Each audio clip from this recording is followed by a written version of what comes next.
पहली बात तो ये है कि नीतीश और चिराग की मुलाकात ही नहीं हुई है। ये एनडीए में एक बहुत बड़े पेंच को आज सुलझा लिया गया है। जी नीतीश और चिराग दोनों एक दूसरे के नेचुरल प्रेडेटर हैं, जी नेचुरल एनिमीज। एक दूसरे से इन दोनों का पटना इतना आसान नहीं है कि नीतीश कुमार एक ऐसे अनमूवेबल फोर्स बन गए हैं जिन्हें हटा पाना, जिन्हें पार कर पाना किसी के लिए संभव नहीं हो रहा बिहार की राजनीति में। नीतीश कुमार को यदि कोई जीवन में बहुत बड़ा गिफ्ट चाहिए होता तो वो यही मांगते कि चिराग पासवान को कैसे हूं मेरा मित्र बना दो। जदयू से ये सीटें लेने की जिम्मेवारी उन्होंने ये भाजपा को दी थी। भाजपा कुछ ही सीटें ले पाई, बाकी में पेच फंस गया, सीट बंटवारा रुक गया और अंततः चिराग पासवान और नीतीश की मुलाकात हुई, जिसके बाद अब उम्मीद जग गई है कि इनमें से जो जो बची हुई सीटें हैं उन पर भी पेच समाप्त हो जाएगा। ऐसे में इनको सीधे सीधे प्रशांत किशोर नाम का बूस्टर मिला है। ये राष्ट्रीय अध्यक्ष का जो रोल है या तो खुद प्रशांत किशोर रखते अपने पास, उनकी कमी अपनी है, वो अपने समाज पर ज्यादा भरोसा करते हैं, अपने समाज के लोगों पर बहुत ज्यादा भरोसा करते हैं, घोर जातिवादी हैं। लेकिन इसके अलावा यदि उनकी अच्छाइयों की तरफ आप जाइएगा, जातिवाद होने का उनके देखिए कारण भी है, क्योंकि उनके समाज को मिला नहीं है आरक्षण। नोरमा ग्रुप, जो सोचता है वो करता है। आपके अपने सपनों का आशियाना। नमस्कार, मैं विकास सिंह राजपूत और आप देख रहे हैं रातों रात बुलेटिन और घड़ी में सुबह के 7 बज चुके हैं। मैं और मेरे संपादक किए गए वादे के मुताबिक एक बार फिर से आपके सामने है और आज तमाम बड़ी खबरें जो सीधा जुड़ी हुई आपसे और इससे आपका नाता और रिश्ता भी है, क्योंकि एनडीए में सीट शेयरिंग का जो फॉर्मूला है वो तय हो गया है और कई सीटों पर मोहर भी लग गई है। ऐसे कई तमाम बड़ी खबरें जो है आज हम आपके लिए लेकर आए हैं। तो सीधा हम अपने संपादक डॉक्टर नमन मिश्रा सर से जुड़ते हैं। सर, नीतीश कुमार की कई सीटों पर अब चिराग पासवान के पास चली गई है। देखिए विकास, पहली बात तो ये है कि नीतीश और चिराग की मुलाकात ही नहीं हुई है। ये एनडीए में एक बहुत बड़े पेंच को आज सुलझा लिया गया है। जी नीतीश और चिराग दोनों एक दूसरे के नेचुरल प्रेडेटर हैं, जी नेचुरल एनिमीज। एक दूसरे से इन दोनों का पटना इतना आसान नहीं है। जी मैं जब से पत्रकारिता कर रहा हूं तब से मैं देख रहा हूं कि नीतीश कुमार एक ऐसे अनमूवेबल फोर्स बन गए हैं जिन्हें हटा पाना, जिन्हें पार कर पाना किसी के लिए संभव नहीं हो रहा बिहार की राजनीति में। लालू थक गए, तेजस्वी थक गए, खुद रामविलास पासवान थक गए, नीतीश हट नहीं रहे हैं। और इस ध्येय को चिराग पासवान ने उठा लिया अपने पिता के जाने के बाद। और कहीं ना कहीं नीतीश कुमार को बहुत सत्ता से हटा तो नहीं पाए, क्योंकि भाजपा खड़ी हो गई सपोर्ट में 2020 में, लेकिन ऐसी स्थिति में ला दिया था नीतीश कुमार को जिसमें कहा जा सकता है कि नीतीश कुमार की पार्टी का सबसे बड़ा दुर्गति हुआ 2020 के चुनाव में। और आज भी भाजपा के सय पर, भाजपा के सहयोग से ही ना मुख्यमंत्री हैं। जी और अब नीतीश कुमार को यदि कोई जीवन में बहुत बड़ा गिफ्ट चाहिए होता तो वो यही मांगते कि चिराग पासवान को कैसे हूं मेरा मित्र बना दो। जिस पर विजय नहीं प्राप्त कर सकते हैं उसको मित्र बना लिया जाता है।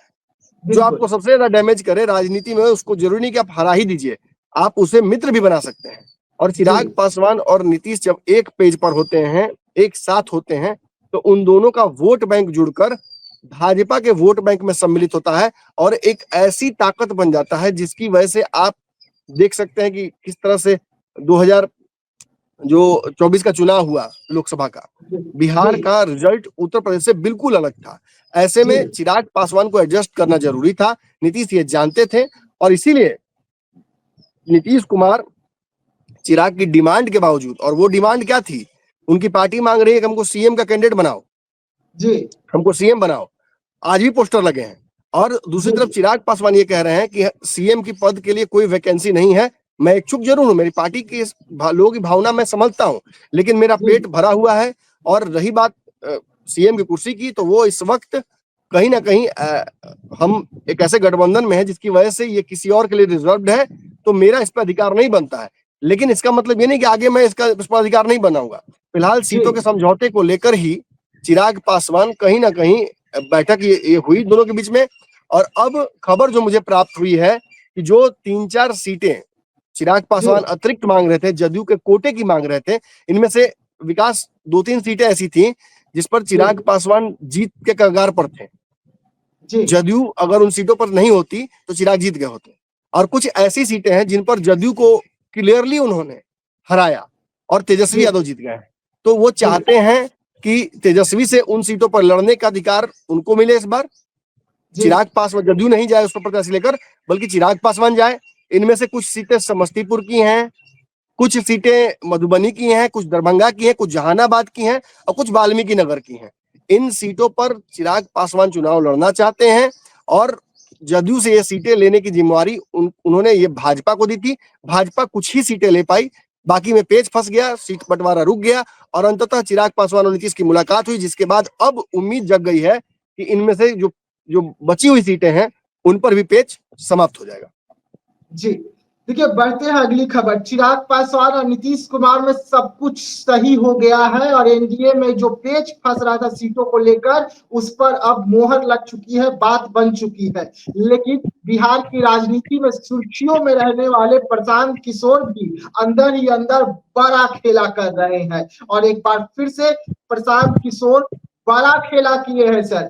इस खेला को कैसे देख रहे हैं कि कल किसी एक कैंडिडेट को शामिल कर देते पूरे दल के साथ में और आज बड़ा ऐलान करके बड़ी खेला करते हैं बिहार की राजनीति में?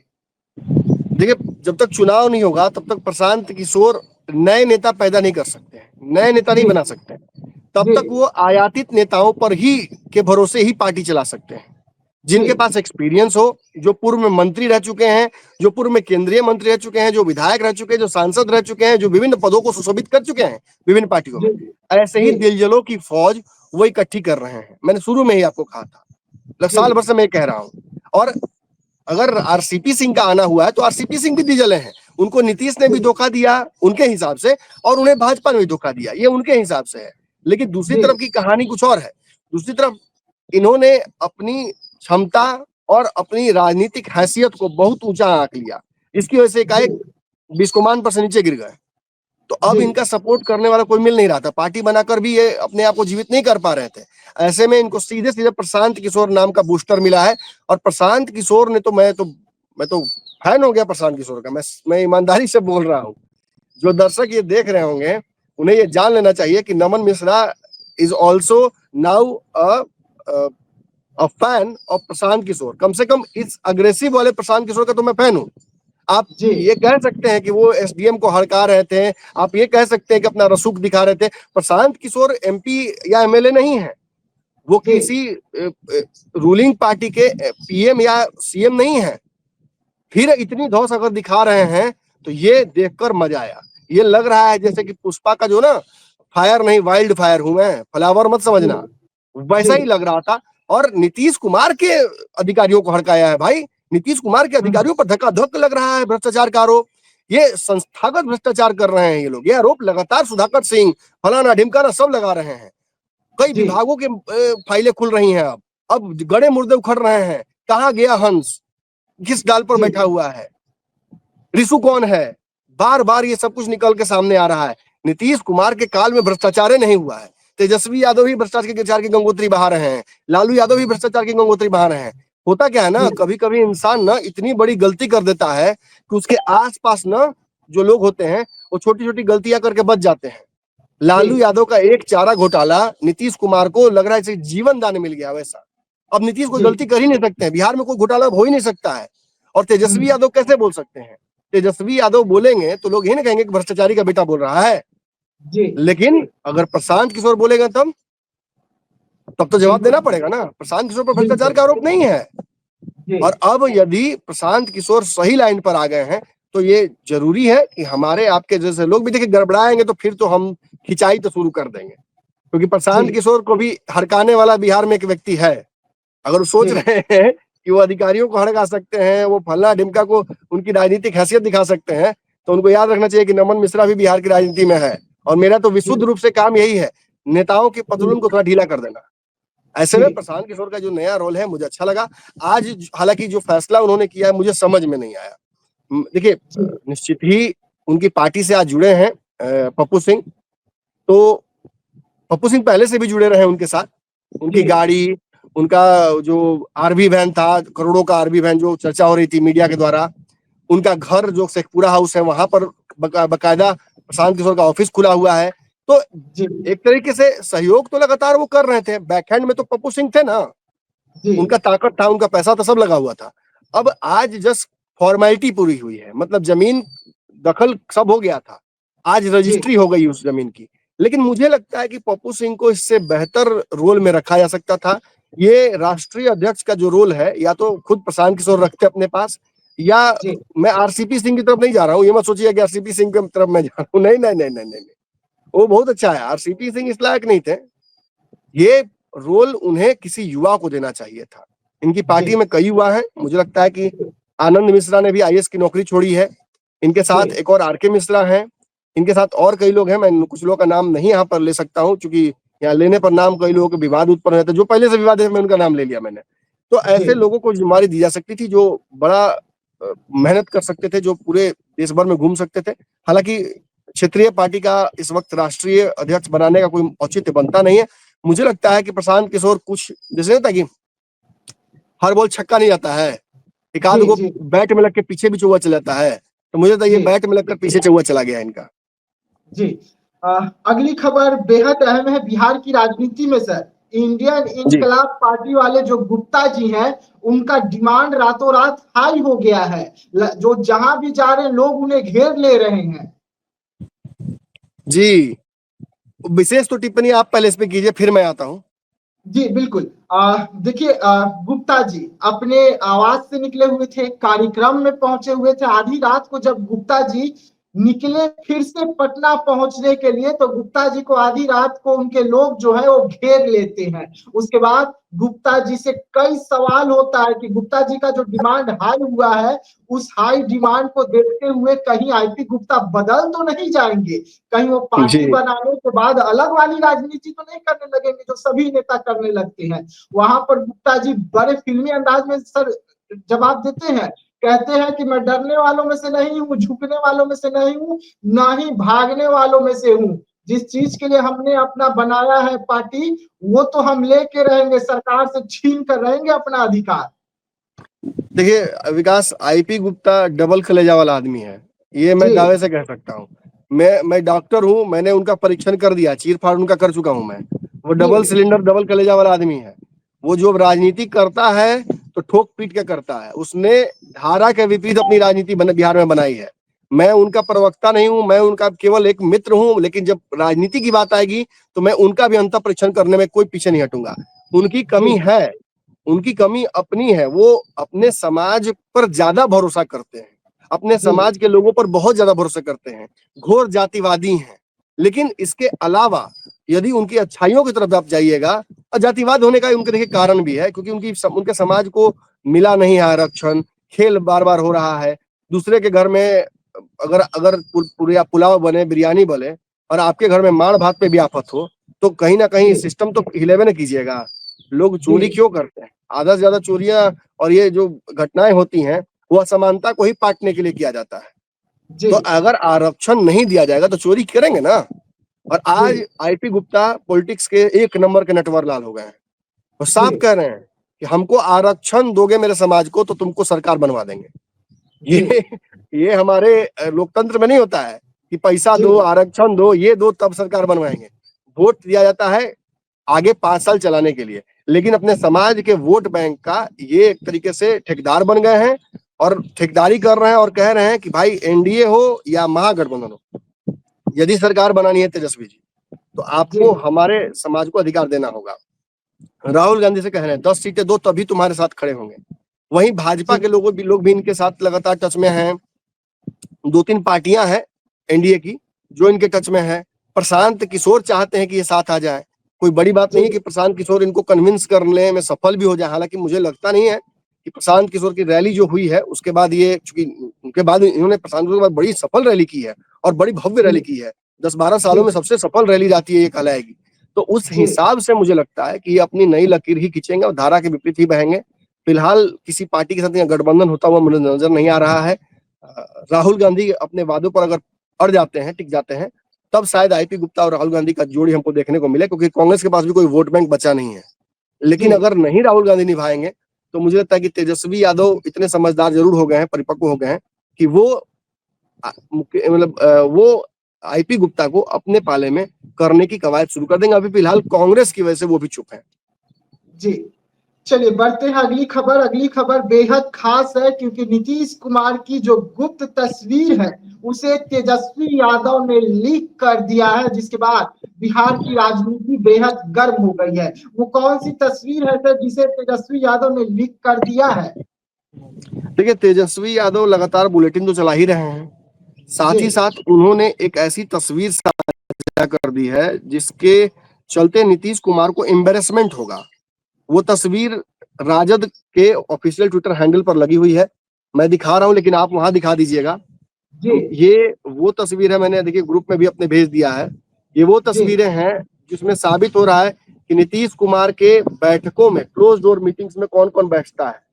जी भूजा पार्टी में। संजय झा हैं, विजय चौधरी हैं, जी और नीतीश कुमार के नवरत्न बैठे हुए हैं, और बाकी लोग जी हाथ जो बांध के खड़े हैं।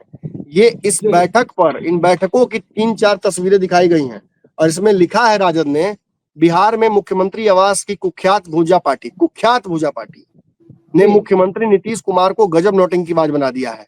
प्रत्येक दिन आपदा प्रबंधन की इस बैठक की तरह ही बहाना बनाया जाता है, क्योंकि भूजा जी चौकड़ी सीएम को बिना मीडिया से बात किए, बिना भाषण दिए, दिन में कई बार पटना के अवश्य ही बाहर टहलाती है, ताकि जी लोगों को सब ठीक ठाक लगे और अस्वस्थता छुपी रहे। यही जी लोग एक अने मार्ग, मुख्यमंत्री आवास और मुख्यमंत्री कार्यालय में बैठते हैं। यही लोग सभी जिलों में विलासिता पूर्वक यात्राओं के कथित समीक्षा बैठक करते हैं। यही लोग सत्ता जनित भ्रष्टाचार का केंद्र हैं। यही धुरी बिहार की उंगलियों पर अपने नचा रही है। आपदा प्रबंधन प्राधिकरण बिहार में चहेते अधिकारी, रिटायर्ड अधिकारी, सह सुपर सीएम के करीबी मित्रों, जो वर्षों से आपदा प्रबंधन अधिकारी में सुविधाओं का को एंजॉय कर रहे हैं। आपदा प्रबंधन प्राधिकरण के सदस्यों में सीएम के साड़ू साहब, डीके टैक्स के संग्रहकर्ता, सीएम के सलाहकार तथा रिटायर्ड अधिकारी के रिटायर्ड मित्र इत्यादि लोग हैं। इस मीटिंग में जी सरकारी पार्टी का कार्यकारी अध्यक्ष पता नहीं किस हैसियत से कुर्सी छेक के बैठा हुआ है। ऐसा तो बिहार में 56 सांसद हैं, फिर ये कार्यकर्ता अध्यक्ष हर सरकारी मीटिंग में कैसे, क्यों और किस लिए घुस रहते हैं। अचेत जी अवस्था में भी सुख सुविधाओं को भोग रहे नीतीश कुमार। मुख्यमंत्री के गरिमामय पद को भूजा चौकड़ी के साथ टाइम पास का माध्यम बना दिया है। बिहार को भ्रष्ट भूजा पार्टी के हाथों सौंप दिया है, जो दिन रात प्रदेश के लूटने में मस्त और व्यस्त रहते हैं। थके हुए सीएम के कारण बिहार के प्रशासनिक अराजकता और अंधेरे का दौर चल रहा है। ये जी तस्वीर लगाकर नीतीश कुमार, देखिए 2-3 दावे कर रहे हैं।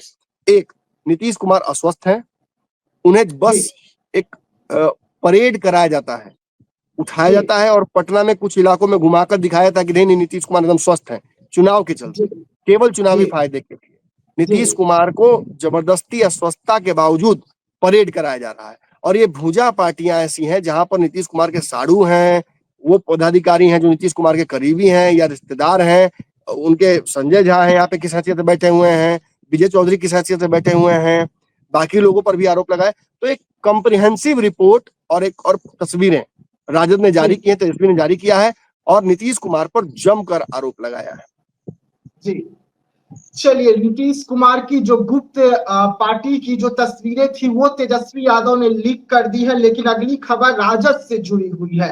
राजद को नए कप्तान जो है वो मिलने जा रही है और इसको लेकर तैयारी जो है बिहार में पूरी कर ली गई है। अंदर खाने तैयारी पूरी हो गई है और इसका ऐलान जो है 21 जून को प्रदेश अध्यक्ष का और 5 जुलाई को राष्ट्रीय अध्यक्ष का जो घोषणा है ये होनी है बिहार में। और उसके बाद राजद को 2 नए कप्तान मिल जाएंगे सर। देखिए, जातीय समीकरण सेट नहीं हो पा रहा है, ये लोग जी फंसे हुए हैं। तेजस्वी यादव अभी भी क्लियर नहीं कर पाए हैं कि उनको कुशवाहा को बनाना है बिहार में, उनको सवर्ण को बनाना है, उनको बिल्कुल। यादव को बनाना है, दलित को बनाना है, ईबीसी को बनाना है, किसको बनाना है। मुझे तो ये भी खबर मिली कि मुस्लिमों का राजद भी तो अब नाम खोज आएगा रही है। सर। जी मुस्लिमों का भी तो नाम आएगा इसमें। हाँ, बिल्कुल बिल्कुल, मुसलमान का तो नाम आया ही था, काट दिया गया ना। जी मुसलमान और कुशवाहा का नाम आया था, उसको काट दिया गया। अभी जो खबर जी मुझे प्राप्त हुई है, एक यादव इस रेस में आगे आ गए हैं। सरजीत जी। पासवान इस रेस में अब वापस आ गए हैं और एक वाइल्ड कार्ड एंट्री हो गई है दिलीप जायसवाल को देखते हुए। वैश्य जी। समाज का, बनिया समाज के एक व्यक्ति को खोजा जा रहा है राजद में जो प्रदेश अध्यक्ष का रोल निभा सकता है। अब ये क्यों किया जा रहा है? देखिए, सवर्णों को बनाने का कोई मतलब बनता नहीं है। और जगदानंद सिंह के अध्यक्ष, रणविजय जी साहू सर, हाँ, रणजीत वैश्य साहू हो सकते समाज हैं, के। हो सकते हैं, बिल्कुल हो सकते हैं। वही मैं कह रहा हूँ, खोजा जा रहा है नाम। देखिए, जगदानंद जी। सिंह के रहते हुए पार्टी का प्रदर्शन कभी अच्छा नहीं हुआ। जगदानंद जी। सिंह के रहते हुए जगदानंद सिंह अपना सीट हार गए, उनके पुत्र हार गए। जी। तो अब राजद को सवर्ण वोट करेंगे ऐसा लगता नहीं। जी। और लड़ाई इस बार कांटे की है। भाजपा भी अपनी तरफ से कसर नहीं छोड़ेगी, चिराग कसर जी। नहीं छोड़ेंगे, नीतीश भी कसर नहीं छोड़ेंगे। तो ऐसे में जी। जब इतनी मजबूत लड़ाई है तो अपने मजबूती पर ही लड़ा जाता है, रिस्क नहीं लिया बिल्कुल। जाता है। तो मुझे लगता बिल्कुल। है कि एक्सपेरिमेंट के तौर पर ज्यादा से ज्यादा दूर जाएगी अगर राजद, तो वो ईबीसी समाज में, बनिया समाज को अपने पाले में करने की कोशिश करेगी। यहाँ मुझे जी। थोड़ा लग रहा है कि या तो कंप्लीट बनिया की तरफ जाएगी तो रिस्क कितना ही लेगी, या अगर जी।